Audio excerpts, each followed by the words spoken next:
Mga kwento ni Thelmo.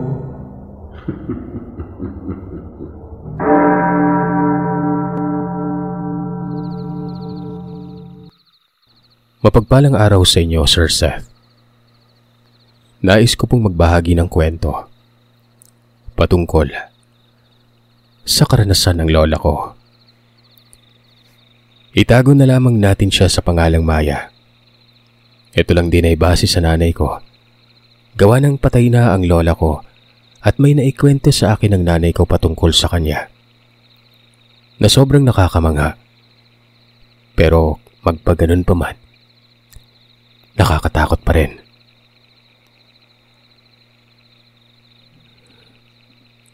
Ayon sa kwento ng aking nanay, nasa dekada 60 ata at sa lugar ng Alang-Alang Leyte nangyari. Hindi ako sigurado, Sir Seth, kung totoo ba o hindi, pero may mga patunay. At isa na doon ang nanay ko. May ilan ding mga bagay na makakapagbigay linaw na totoo ang nangyari dati. Kagaya na lamang po ng larawan, mga naiwang figurin, aklat, at marami pang iba. Simulan natin mula sa una para mailathala ng maayos at maintindihan natin ang buong kwento. Ayon sa istorya, itong si Maya ay lumaki sa pangangalaga ng ibang tao. Sa hindi niya kaanak, sa hindi biological parent. Inampun lamang ito at walang impormasyon kung sino ang mga magulang. Sanggol pa lamang kasi itong si Maya. Natagpuan lamang ito sa ilalim ng tulay. Kasagsagan ng ikalawang digmaang pandaigdig. Pangalanan natin ang mga kumupkup kay Maya na Nanay Merlin at Tatay Siso. May anak sila, pero namatay ito. Ang masaklap, hindi na nasundan pa gawa ng may diferensya itong si Nanay Merlin na hindi na pwedeng makaanak nun.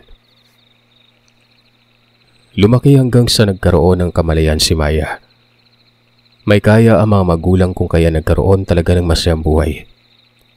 Naibibigay ang luho, na pag-aaral sa magandang eskwelahan at nagagabayan ng maayos. May mga napapansin nga lang ang mga kumupkop dito na hindi pangkaraniwan sa ibang bata nun. Yung tipong mabilis mag-isip, parang matanda kausap, tapos ay nawawala o mano ito bigla. Nasa sala lamang naglalaro tapos bigla na lamang maglalaho. At kapag hinanap nila, hindi nagpapakita. Tapos kapag naliling at tumano, bigla na lamang lilitaw sa likuran nitong si Maya. Sa tuwing tinatanong naman nila sa kung saan nagpupunta, sinasabi lamang nito na nariyan lamang umano siya sa sala. Kapag gabi, sa tuwing pinapatulog na ito, napakatagal umano matulog. Sa madaling araw ito madalas natutulog at maaga pa nagigising. Mantakin nyo, puyat yan pero kinabukasan masigla naman. Palangiti, mapaglaro, takbo ng takbo at talagang sobrang sigla. Nung nang edad 10 taong gulang na ito, naisugod umano ito sa ospital ng Tacloban. Nilagnat ito ng pagkataas-taas nun. Nang masuri sa doktor, binigyan ng mga gamot, pero hindi daw humuhupa ang sakit. Na-admit pa ito pero ganun pa rin. Mainit pa rin ang katawan. Ang nakapagtataka umano, hindi balisa tingnan si Maya. Medyo hapulang pero hindi yung tipong may dinadamdam na sakit. Yung doktor nga, sobra umanong namangha. Ayon pa dito, napakalakas umano ng resistensya ni Maya nun. Maraming pinagdaan ng pagsusuri, pero nawala na lamang umano ang lagnat na yon. Walang nakita. Inobserba ng doktor ng 2 araw doon sa may ospital pero hindi na binalikan ng lagnat kung kaya pinauwi na lamang ito. Parang wala lang. Nagbalik lamang ulit ito sa pagiging makulit at mapaglaro. Nagdududa na umano noon si Tatay Siso dito kay Maya. Ito kasi mag-asawa. Naniniwala din sila sa mga bagay na hindi maipaliwanag.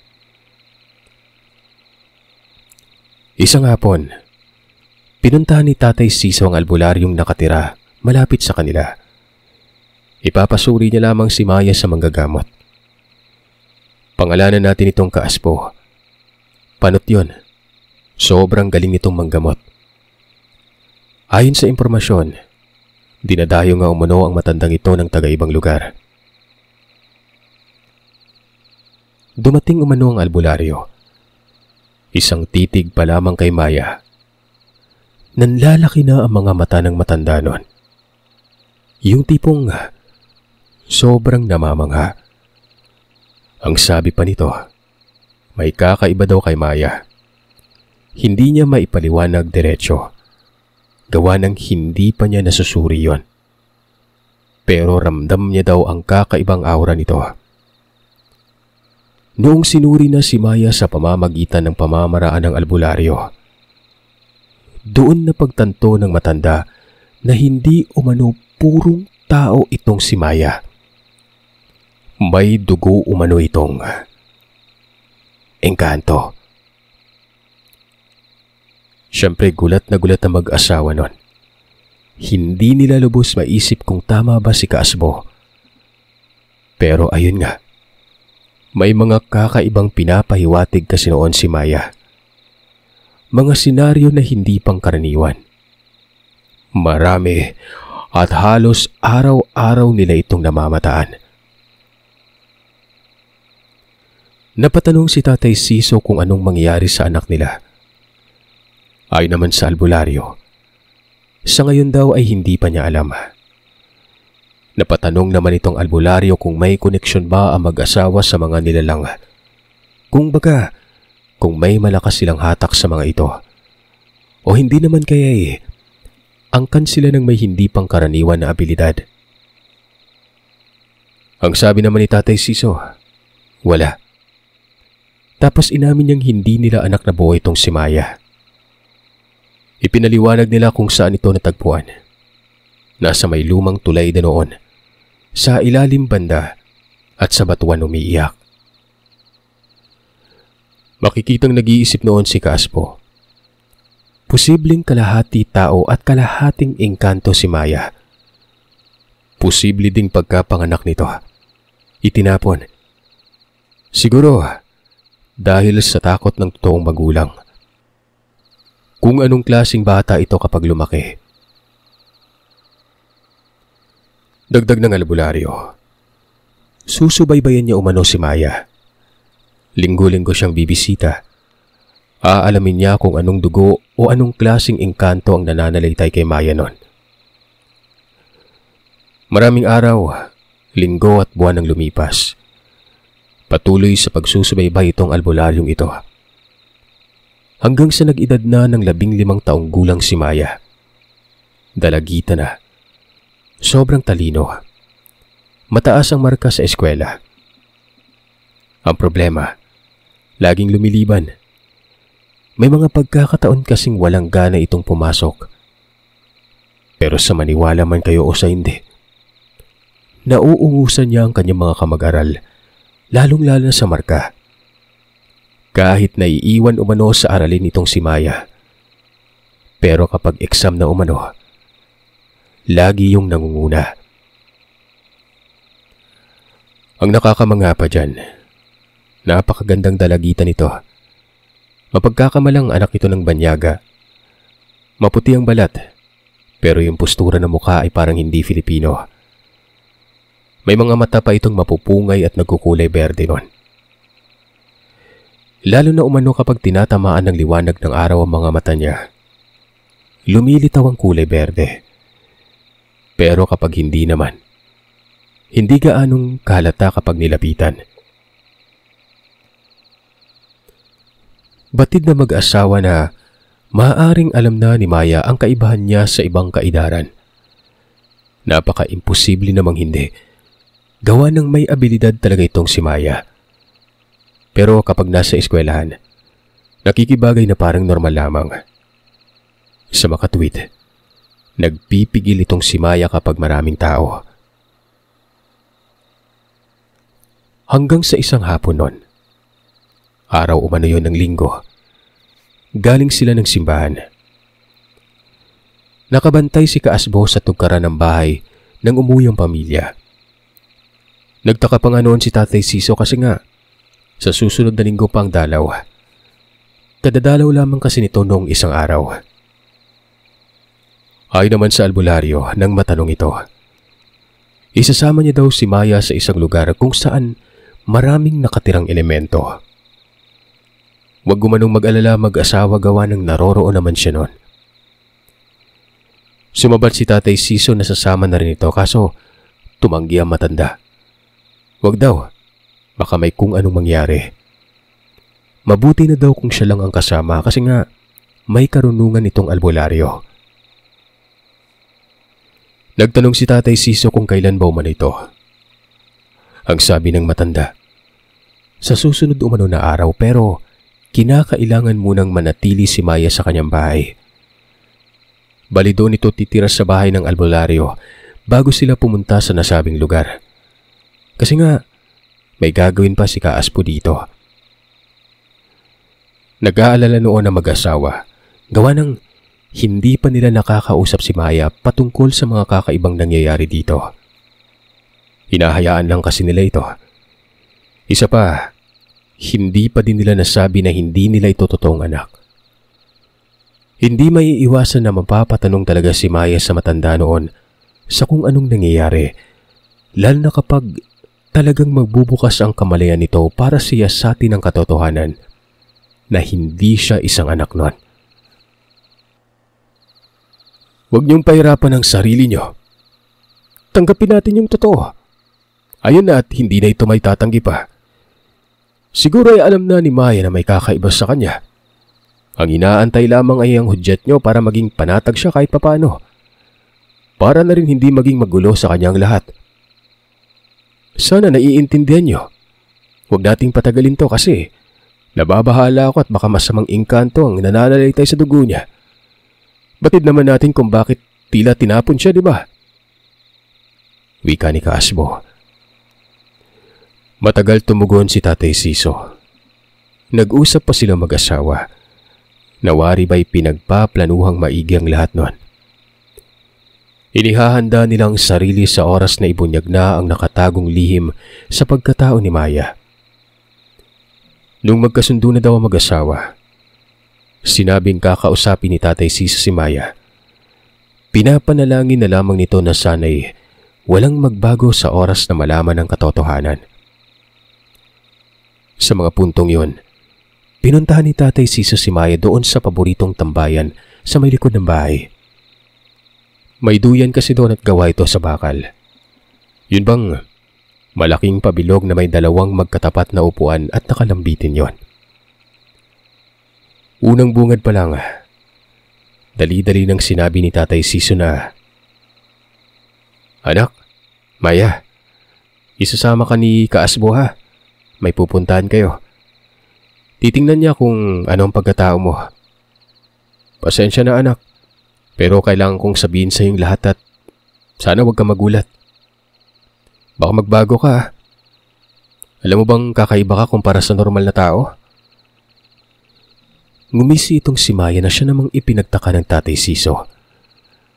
Bumaba daw yun ng duyan. Humawak sa magkabilang kamay niya.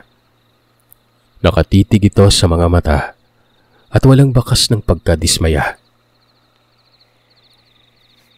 Ayon kay Maya, alam niya umano yun. Alam niya kung bakit laging naroroon si Kaasbo. Alam niya ang lahat ng nangyayari sa kanya. Nung una, wala lang naman umano. Pero nang maikumpara niya ang sarili niya sa mga kaklase niya, may iba talaga sa kanya noon. Akala niya ganun din umano mga kaklase niya pero Siya lang pala yung ganon. Ayaw niya umunong sabihin ito kasi nga baka isiping nababaliw na siya. Maliwanag na umano ang kamalayan niya. At lahat ng pagkakataon na nawawala siya dati ay dahil umano yon sa kaibigan niya. Tinatago umano siya. Nakikipaglaro umano ito sa kanila. At higit sa lahat, alam niyang hindi siya tunay na anak. Nakita niya mga papeles, mga dokumento na patungkol sa kanya. Huwag umano silang mag-alala. Wala naman umano siyang saloobin doon.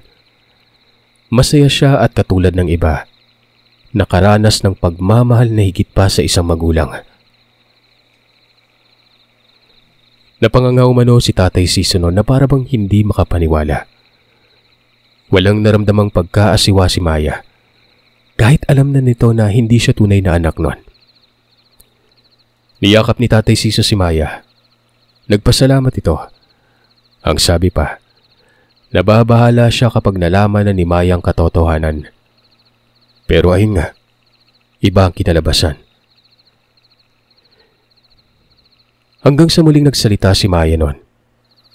Sasama daw siya kay Kaasbo. Siya din umano, gustong matuklasan kung bakit siya ganon. Bagamat alam niyang hindi siya purong tao pero may mga bagay siyang hindi pa natutuklasan. Sana lang daw, hindi katulad noong kaibigan niya ang pinanggalingan ng kanyang pagiging dugong engkanto noon. Napakapangit kasi umano noon. Sinisita pa nga ito ni Maya. Nagbalak umano dati na magpakita sa kanyang mga magulang. Napapatawan na lamang na may kasamang pagluha itong si Tatay Siso. Ilang saglit lang ay tumango ito at sinabing inaantay daw siya ni Kaasbo. Walang ano-ano namang nagbihis si Maya. Ang suot kasi nito ay pangsimba. Pagkatapos ay tinungo nito si Kaasbo at umalis na sila noon. Nang malaman naman ni Nanay Merlin na alam na ni Maya ang lahat at wala itong sama ng loob o pagkadismaya, napaiyak na lamang ito. Iyak sa tuwa dahil katulad ni Tatay Siso, nababahala din ito. Kalmado lamang si Maya habang nakasunod kay Kaasbo. Gabi na sila nang makarating sa bahay nito. Nakita ng dalagitan na tila nagulat ang mga kasama ni Kaasbo sa tahanan. Yung asawa nito ay napatakip pa ng bibig at sinabing, malaki na pala si Maya. May anak si Kaasbo. Matanda lang kay Maya ng 2 taon. Tawagin natin siyang Alfred. May 2 kapatid pa itong si Alfred, pero may mga asawa na ito at dinugtong lang ang mga bahay sa tirahan ni Kaasbo. Nakikita niya ang mga yon na parang naiilang sa kanya. Yung tipong hindi makatitig sa mga mata. Sinabihan naman ni Kaasbo ang mga ito na huwag masyadong maasiwa at matakot kay Maya. Mabait ito at isang tao. Huwag silang tumingin na parang nakakita sila ng impakto. Sabi naman ni Alfred, ikaw na din yung nagsabi sa amin na may kakaiba sa kanya, Tay. Sino bang hindi matatakot? Maya, pasensya ka na. Nagtaka lang kasi nga, bihira ka lang namin makita eh. At iba yung pagkapaliwanag ni Tatay sa'yo. Mukhang ayos ka naman. Tapos ano, maganda. Tama ba, Alfred? Kapilyo mo talaga. Ilubayan mo nga si Maya. Maya, anak ko yan. Yan lang yung may saltek. Pasensya ka na. Tuwang-tuwa si Maya kasi parang masaya ang pamilya nila Kaasbo. Yung tipong walang tinatagong ugali nun. Kung ano sila, yun talaga ang makikita mo. Habang nananatili si Maya doon, iba ang pakiramdam nito sa bahay ni Kaasbo. Mas masaya daw doon kumpara sa bahay nila na wala siyang kausap, maliban na lamang sa sarili. At yung kaibigan niya na mas pangit pa sa aso. Sinabi niya talaga ito kay Kaasbo. Nagulat pa nga si Kaasbo noon at napatanong kung anong klase bang kaibigan ito. Ayon kay Maya, maitim daw yun tapos sumasayad sa lupa ang buhok niya. Mula ulo hanggang likuran ng buhok nito. Nag-iiba-iba umano ang kulay minsan. Nakakatakot daw kapag nagpakita pero mabait naman umano yon.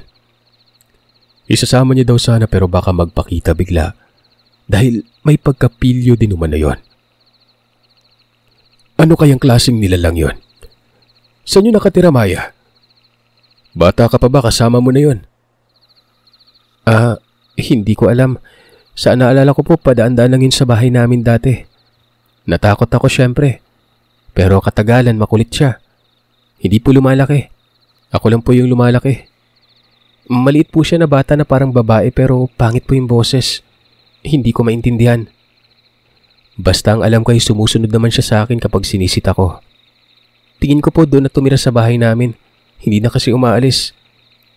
Tinatawag ko po siyang Abiyo. Yun daw kasi yung lahi nila. Nagulat si Kaasbo. Abiyo umano. Ang abiyo ay isa sa pinakadelikadong elemento. Matatawag na nga daw itong impakto. Nabibilang sa uri ng mga diwende dahil ang ugali nito ay parang diwende talaga. Maging ang katangiang taglay na kapag nakabati ay lagot talaga. Lalo pat kulay itim yon. Pero kapag ito ay naging kaibigan, daig pa umano ang isang asong bantayon.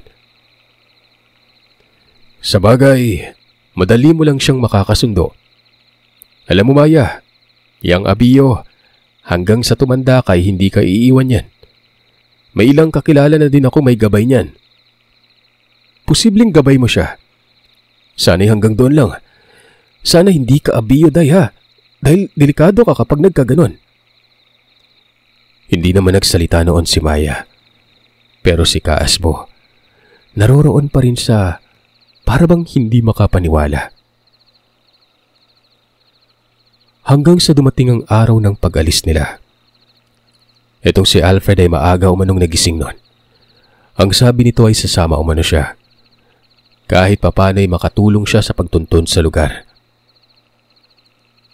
May karunungan din kasi itong si Alfred. May pagkapasaway nga lang. Pero maliwanag pa daw sa sikat ng araw na ito na yung magiging tagasunod ni Kaasbo. Kahit kontra sa loob ng ama, wala siyang mapagpipilian. Ito lang kasing si Alfred ang may hilig sa panggagamot sa magkakapatid. Tumanggi si Kaasbo noon. Alam niya naman kasing iba ang sadya nitong anak niya. Alam niya ang diskarte nito. Natural ama siya at parang siya din si Alfred noon na may pagka-chickboy daw. Prangkahan itong sinabi ng matanda at sarap pa ni Maya. Na walang hiya nga itong si Alfred. Matigas ang ulo. Napatawa tuloy si Maya kung kaya naman daw si Maya nang nakiusap na isama na lamang umano ito para matahimik ng kaluluwa. Siya, sige. Pero kapag may mga sinabi sa iyo yung anak ko na yan huwag mong paniniwalaan. Magaling dumiskarte yan. Marami nang niloko. Ano tay? Niloko? Teka. Ano sa tingin mo, manliligaw ako sa kanya? Bata pa niyan eh. Tsaka ano po yung pinagsasabi mo? Puro naman gawa-gawa yan. Wala pa akong niligawan at wala akong niloko. Kahit tanungin mo pa si nanay eh. Malayo ang lugar na pinuntahan nila. Napakaliblib umano nun. Tanaw daw dito ang napakalayong lungsod ng Tacloban. Nasa itaas ito ng bundok. Si Maya ay napapansin ni Kaasbo na panay buka ang bibig na para bang may kinakausap. Unang bungad pa lamang sa lugar. Makikitang nakangisi na si Maya noon na para bang tuwang-tuwa ito at nakakita ng isang paraiso. Ang sabi pa nito, maganda umano tirahan ng lugar na yon. Pero sa mga mata naman noon nila Alfred at Kaasbo, nakakapangilabot ang lugar. Mantakin niyo ba namang nasa gitna mismo ito ng dalawang pangpang na nagtatayugan? At dahil doon, sobrang lilim ng lugar na yon. Kulob at may lamig itong nanonood sa kalamnan. Nagmungkahi itong si Kaasbo na lumagay daw sa unahan si Maya. Doon ito sa nakausling bato at ang gilid ay may sangi. Hindi naman nagbigay opinyon si Maya. Nakangisi lamang ito at panay buntong hininga na para bang tinatamasa ang sariwang hangin sa lugar. "Kumuha ka ng mga tangkay, Alfred. Magsisiga ako," sabi ni Kaasbo sa anak niya. Nagtanong naman itong si Alfred kung para saan ang pagsisigang yon. Ayon dito, para daw sa kanilang dalawang mag-ama. Magpapausok daw siya. "Teka tay, magpapagpag ka. Bakit tayong dalawa? Di ba si Maya naman ang isasalang natin dito para masuri?" "Gusto mo bang mapahamak tayong dalawa?" Sige, huwag kang kumuha ng tangkay. Ako na lang. Sarili ko na lang ang papausukan ko. Bahala ka. Huwag kang tatakbo kapag may nakita kang halimaw Hindi, kukuha na ako ng tangkay tay. Sabihin nyo kasi kaagad kung para saan Kala ko para kay Maya. Sandali po, babalik ako kaagad. Sir Seth, bahagi po talaga ng kwento ang kulitan nila. Alam niyo kung bakit? Malaki ang papel ng dalawa dito. Lalong-lalo na itong si Alfred. Malalaman niyo sa kabuuan ng kwento. Tsaka huwag kayong magtaka kung nagpapalipat-lipat ako ng point of view kasi nga, lahat ng nabanggit na tao sa kwento, may kani-kanilang pananaw at importansya. Bueno, balik tayo sa paksa. Nung nagsiga at nakapausok ng dalawa, biglang nagbago ang aura ng lugar. Yung kaninang parang kulob na kulob dahil hindi pabor sa hangin.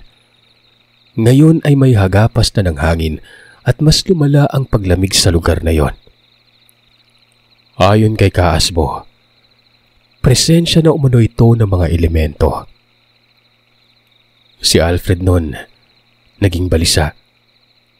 Bukod kasi sa hangin, ay may mga pasilip-silip na sa mga kahoy noon na siya namang nagpatakot ng gusto kay Alfred.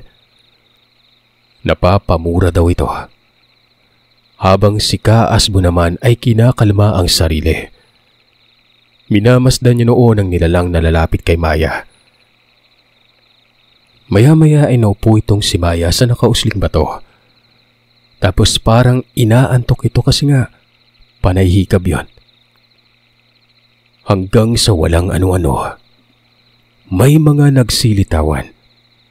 Nasa magkakaibang direksyon yon. Napakabig na si Alfred sa likod ng kanyang ama. Hindi niya lubos sa kalain na ganon kapapangit ang mga nakatira sa lugar.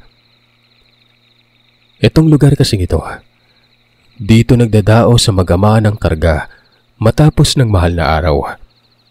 At alam talaga nila na may maraming elemento. Pero noon lang nagsilabasan. Kumpirmado, hindi purong tao si Maya. Dahil kung puro ito, hindi umano magpapakita ang mga nilalang na yon. Purong itim pa ang lahat. May mga detalyado, pero kadalasan mga anino lang. Hanggang sa yung mga elementong yon ay huminto ilang distansya sa paligid ni Maya, na para bang nagbibigay pugay ang mga ito. Yung tipong hindi galit. Galante ang mga kinikilos na para bang matagal na itong mga kaibigan ni Maya. Aminado si Kaasbo na kinakausap ito ni Maya. Nakatalikod man ito sa kanila, pero nagkukumpas umano yun ng kamay. Alam mo ba lahat ng mga yantay? May mga tawag ba dyan? Ang dadami. Karamihan dyan tamawo. May araw kasi kaya ganyan ang itsura. Pero wag ka. Ang lalakas ng mga yan. Ayaw nga lang ito ang tumira sa may ingay na lugar. Tingin mo tay, tamawo si Maya? Parang hindi no. Pangit kasi yung mukha ng mga tamawo Si Maya ang ganda Ano kayang klaseng nilalang siya? Duda ako na anak ng walog to Naririnig mo naman ang kwento sa biringan no? Parang ganon si Maya. Walang lumalapit sa kanya. Hanggang distansya lang. Walog itong si Maya anak. At kung tama ako, hindi delikado pero malakas yan. Nagantay pa sila noon ng ilang saglit. Hanggang sa may isa umanong lumitaw doon na ubod na tangkad na lalaki. Tao lamang ang postura nito. Mahaba ang buhok na nakatirintas. Lumapit ito ng lumapit hanggang sa natapat na umano kay Maya. Pero ilang saglit lang, kaagad din itong naglaho. Kasabay yun ng paglaho ng iba pang mga elemento sa lugar. Napatango itong si Kaasbo. 100% umanong walog itong si Maya. Ang mararangyang elemento at may napakaraming mandirigma. Tapos na yun? Yun lang, tay? Anong mangyari sa kanya? Ayon naman kay Kaasbo sa tanong ng anak, malaki ang posibilidad na kukunin si Maya pagdating ng hustong edad nito. Kadalasan kasi sa mga elementong ito, pinapaanakan ng mga tao at ang mga binhi nila ay kinukuha kapag naging ganap na ang edad. Tanghaling tapat na ng mga panahon na yon. Minabuti na noon ni Kaasbo na umuwi na. Sapat na umano ang nakita niya. Patawa-tawa lamang umano si Maya noon. Para bang naglalaro lang. Hindi nga daw ito makitaan ng pagkasindak sa sangkatutak ng mga nilalang. Hindi na nabahala noon si Kaasbo. Pero habang tumatakbo ang araw, ginagawan ng paraan ng matanda para pigilan ang posibilidad na kunin itong si Maya ng walog. Maraming proseso yon. At sa bawat sandaling ginagawa yun ni Kaasbo, lagi nang kasama si Alfred. Hanggang sa dumating ang araw na itinigil na ni Kaasbo ang pagselyo sa dalagita. Naging ganap na kasi noon si Maya at wala namang nangyari. Pero sa hindi inaasahang pagkakataon, may mga tao doon noong napapadalaw sa bahay nila Maya at hindi nila kilala ang mga ito. Hanggang sa pagdalaw lang at hindi nagsasalita ang mga yon. Yung tipo bang tatambay lamang saglit at aalis kagad pagkatapos. Sinabi ni Maya noon na yun umano ang mga dumadalaw sa kanila. Hindi niya ramdam dito ng mga tao. Napatanong si Tatay Siso kung katulad ba ni Maya ang mga ito pero umiling ang dalagita. Sinabing hindi. Hindi daw elemento yon. Kampon umano yon ng demonyo. Ganoon na lamang ang pagkabahala ni Tatay Siso. Alam niyang nagsasabi ng totoo itong si Maya. Gawa ng malakas ang pakiramdam nito at talagang pulido kung makapagpayag ng impormasyon. Sumasakto pa talaga na ang pagdalaw ng mga ito. Wala si Alfred. 4 umano ang mga elementong yun. Puro mga lalaki. Hanggang sa isang gabi, nagising si Tatay Siso dahil sa kumakalampag bigla noon ang pinto sa biranda. Pagsilip ni Tatay Siso sa may bintana, gulat na gulat siya nang makita si Maya na naroroon sa labas nun. Nakatayo sa may tugkaran at parang may tinitignan sa liblib. Dali-daling tinungo ni Tatay Siso at tinanong ito kung ano ang tinitingnan niya. Yung mga dumadalaw dito, tay. Nandyan sila sa dilim. Mga aswang sila, tay. Balak akong patayin. Ano ka mo, aswang? Paano mo na lamang papatayin ka? Dito tayo sa loob, dali. Basta, tay. Sinubukan nilang lumapit sa bahay. Pero hindi natuloy yon. Nandito yung kaibigan kong Abiyo. Ito yung kumalampag kanina kasi nga tinaboy ang mga aswang. Napatango na lamang si Tatay Siso at hinilang dalagita patungo sa loob nun. Pagkatapos nun ay kumuha ng baril itong si Tatay Siso. Dumungaw sa bintana. Pinaputukan yung direksyon sa kung saan naroroon ang mga aswang. Ilang saglit nun, naglabasan na umano ang mga aswang at nakita yun ni Tatay Siso. Pinaputukan niya muli ang mga ito at nang hindi makontento, lumabas si Tatay Siso at doon sa tugkaran nagpapaputok ng barilyon. Sigaw ng sigaw, itinataboy ang mga nilalang sa paligid ng bahay. Pero imbis na umalis sa mga ito, mas lalo lang nagalit ang mga yon. Nag-alugan ng mga puno.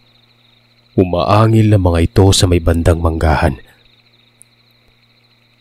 Sa hindi malamang dahilan ay bigla na lang umanong dumating si Alfred na siya namang ipinapasalamat noon ni Tatay Siso. Pinapapunta daw siya ng Tatay Asbo nila. Kumukulo daw kasi ang langis sa tayon. Sinabing inaaswang si Maya. Walang ano-anong bumunot kaagad ng itak si Alfred at sinugod ang mga nakatagong nilalang sa may manggahan. Sumunod naman kaagad si Tatay Siso, pati si Maya. Hanggang sa matamaan ni Alfred ang isa sa mga yon. Nasa baba ito ng mangga. Dali-dali niyang pinagtatataga ito. Pero habang nangyayari umano yon, nakakita naman ng isa pa si Tatay Siso sa itaas ng mangga. Pinaputukan ng baril pero ang bilis itong nakalundag sa lupa. Hahabulin pa sana ito ni Tatay Siso pero hindi na natuloy yon. May biglang lumitaw na nilalang. Maliit lang ito pero sinunggaban umano nito ang aswang. Dahilan namang magkabaliw-baliw ito sa kakagulong sa lupa. Nakita din ni Alfred ang nilalang na yon at ang sabi nito ay huwag daw malapitan. Abiyo daw yon. Mang Siso, atras po. Lumayo ka dyan banda. Baka pati ikaw madali. Pero hindi umatras si Tatay Siso noon. Nanatili ito doon at nanood lang. Nang marinig kasi nito ang katagang abiyo, kaagad na pumasok sa isip niya na ito yung kaibigan ni Maya. Nakakapangilabot ang itsura. Totoo ang sabi ni Maya noon na hindi talaga kaaya-aya ito. Kung kaya pala sinisita ng dalagitan na huwag magpakita sa kanila. Paglingon ni Tatay Siso sa likod, naroroon si Maya. Kita sa mukha nito ang labis na pag-aalala. Mabuti at wala noon si Nanay Merlin. Inasikaso kasi nito ang lupain nila sa kabilang nayon at doon na sa isang bahay nila pumuslit o tumuloy. Dahil kung naroroon pa, baka atakihin pa ito sa takot. Hanggang sa natigil umano yung pagwawala ng nilalang doon sa may unahan. Sumibat ito. May iba pang nasa magkakaibang direksyon. Pero hindi na lumapit ang mga yon. Nadali ni Alfred yung pinagtatataga niya. Walang ano-anong pagkatapos ng lahat ay kaagad niya yung nilibing. Sa mismong likod ng bahay nila Maya. Takang-taka noon si Alfred kung bakit may nagtatangkang aswang sa buhay ni Maya. Sinabi kasi ni Tatay Siso na si Maya ang punteriya ng mga yon. Napapaisip si Alfred na baka may koneksyon sa totoong mga magulang ni Maya ang mga ito. Dagdag pala isipan yon sa pagkatao ni Maya. Doon tumambay ng gabing yon si Alfred. Binantayan niya ito at baka bumalik ang kasama ng aswang na napatay niya. Pero sa kabutihang palad, hindi na bumalik pa ang mga ito. Nagsabi si Tatay Siso noon na doon na muna manatili si Alfred. Wala namang naging problema yon dahil ang totoo. Mas gugustuhin niya umanong doon siya kasi nga para mapanatag siya noon. Parang naglipat bahay umano itong si Alfred. Doon na tumira sa bahay nila Maya. May isang silid naman sa likod. Doon pumuslit ang binata. Habang tumatakbo ang araw noon, mas nagiging malapit sa isa't isa sila Maya at Alfred. Hanggang sa may natuklasan ng binata na siyang nagsagot sa lahat ng mga katanungan patungkol kay Maya. Nalaman niya ang lahat ng ito nang minsang nagtungo si Alfred sa may Baybay Leyte. Piyesta daw sa lugar ng nanay ni Alfred doon At doon ay may nakilala itong si Alfred na isa ding albularyo. Nagkausap sila at nabanggit niya ang patungkol kay Maya, na kesyo dugong engkanto man ito. Siyang nagbabantay dahil may humahabol na aswang. Pangalanan natin ang albularyong tagabaybay na Manggadoy. Sinabi ni Alfred ang lahat na natagpuan lang daw ito sa tulay doon sa lugar nila. Napakunot umano ang mukha ni Manggadoy. Sinabi niyang may pasyente daw siya noong na napabuntisan ng isang engkanto. Estudyante daw yon. Nag-aaral sa Samar. Pagka-uwi ay buntis pero inaming walang ama at hindi niya alam kung bakit nabuntis siya noon. Kung kaya't ipinasuri ito kay Manggadoy. At doon niya natuklasan na ang dinadala ng babaeng yon hindi purong tao. Pangalanan natin ang babaeng yun na Lara. Nagtanong daw si Manggadoy kay Lara kung saan umano ito gumagala habang naroroon sa Samar. Hanggang sa may inamin nito na sumama daw siya sa kaibigan niyang nawala ang kapatid. Doon daw sila sa pagsangha noon kasi nga may nakapagsabi na yung kapatid ng kaibigan ni Lara doon huling nakita. Doon sa lugar na kung tawagin Biringan. Hinagilap nila itong kapatid ng kaibigan ni Lara sa napakasukal nun. Malapit lamang daw sa ilog pero gubat kung titingnan. Pumuslit daw ang mga ito sa isang bahay doon dahil ginabi na. Pero paggising ni Lara, nagtaka siya noon dahil nasa loob siya ng gubat. Siya lang mag-isa at hindi niya alam ang nangyari. Umuwi daw siya noon sa bahay ng kaibigan. Umiyak umano ng umiyak ang kaibigan ni Lara dahil 1 linggo daw itong nawawala. Huli niyang nakasama ito doon sa bahay kung saan sila pumuslit. Pero pagsapit umano ng umaga ay wala na si Lara sa kanyang tabi. Nagkagulo daw nun at dagdag problema ito sa kaibigan dahil bukod nga sa kanyang kapatid na nawala, dumagdag pa si Lara. Mabuti na lamang at nakabalik umano ito. Hindi daw makapaniwala si Lara nun. Sobrang nagtaka. Wala daw talaga siyang maalala sa nangyari. Bumalik lamang ito sa eskwelahan kahit sobrang haba ng pagliban niya nun. Hanggang sa namalayan niya na lamang na lumalaki ang tiyan niya. Nang ipasuri ito sa doktor, nagdadalang tao daw si Lara. Mabaliw-baliw si Lara at hindi alam ang gagawin. Wala siyang idea kung bakit siya nabuntis. At dahil sa takot ay umuwi daw ito at doon na nagpasuri kay Manggadoy. Sinabi ni Manggadoy na ipalaglag ang bata dahil kalahating engkanto. Pumayag naman daw noon si Lara. Pero bigla daw itong nawala at natagpuang patay sa lugar mismo sa Alang-Alang Leyte. Ayon sa naging impormasyon, sa sobrang pagdurugo daw ang ikinamatay ni Lara at dulot ito ng panganganak. Pero wala dito sa tabi niya ang bata at inisip nila na baka kinain ng aso yon. Bago natagpuan si Lara sa ganong estado, may nakakita pala dito na pagala-gala na parang baliw. Napakadumi. Tapos buntis nga. Dagdag pa ni Manggadoy, nangyari daw ito mahigit 17 taon na ang nakalipas. Napatulala si Alfred nun. Tumutugma ang mga sandali kung kailan natagpuan si Maya. Maging ang lugar kung saan nanganak at namatay si Lara. Tugmang-tugma sa lugar na yon. Bakit parang balisa ka, Dong? Hindi kaya anak ni Lara yung binabantayan mo? Posibleng tama ka po, Manggadoy. Pwede bang malaman kung saan siya nakatira? Sinabi naman noon ni Manggadoy ang lugar kung saan nakatira si Lara. Agad-agad na pinunta nito ni Alfred. At doon ay nakumpirma niya na si Lara nga ang totoong nanay ni Maya.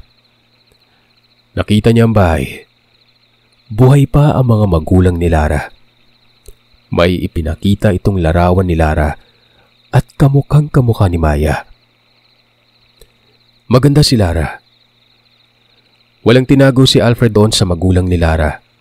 Nabuhay ang anak ni Lara at naroroon ito sa lugar nila. Nang mga sandaling yon, sumama itong mga magulang o lola at lolo ni Maya kay Alfred. Dala pa noon ang larawan at figure na may pangalan na Lara. Ito kasi ang hawak-hawak ni Lara noon bago pa ito mawala ng buntis. Nang masilayan nila si Maya, nag-iiyak ang mga ito. Hindi ko na lamang papangalanan ng lolo at lola ni Maya. Sina Tatay Siso at Nanay Merlin. Aminadong ito nga ang kadugo ni Maya. Patunay sa litrato, kawangis ni Maya si Lara. Si Maya naman noon, umiiyak, gulat na gulat din. Madrama ang tagpong yun, Sir Seth. Maging si Kaasbo nga noon ay hindi makapaniwala. Tama ang lahat. Anak nga ng walog itong si Maya na karamihang nakatira sa liblib ng pagsanghan o ang tinatawag nitong biringan. Masaklap palang pinagdaanan ng nanay nitong si Maya. Siguro ay na-depresyon. Nagpag-alagala na lamang hanggang sa nakarating sa alang-alang. Yung mga aswang na gustong pumatay kay Maya. Posibleng dahilan noon makakapagbibigay si Maya ng lakas sa mga ito sa oras na gawing alay. Sino ba namang mag-aakala, Sir Seth, na totoo pala talaga ang biringan? Patunay dyan ang kwento. Anak si Maya ng isang engkanto na posibleng dumukot sa nanay nito habang naroroon sa biringan. Sa madaling salita, dahil apo ako ni Maya, may dugo din akong engkanto. Nga pala, mabalikan natin ang mga ebidensya. Siguro nailatag ko naman ng maayos ang kwento. Yung mga larawan kasi ni Lara, ibinigay kay Maya, maging ang mga figurine. Hindi naman daw kinuha si Maya noon. Naging sapat na sa mga abuelo nito na makita siya. Wala nang bumabagabag pa sa isip ni Maya. Alam niya na yung buong katotohanan. Paglipas ng ilang taon, nagkatuluyan sila ni Alfred. Lolo ko si Alfred, na sobrang pilyo. Namatay na lang yun dahil sa pagiging lasinggero. Pero naging lasinggero lang yun nang mamatay si Lola Maya. Hindi pa resonable ang pagkamatay, Sir Seth. Natutulog lamang daw ito at hindi na nagising pa. Wala ding bakas na binangungot. Malalaman naman kapag binangungot kasi nga, may mga pahiwatig ang katawan.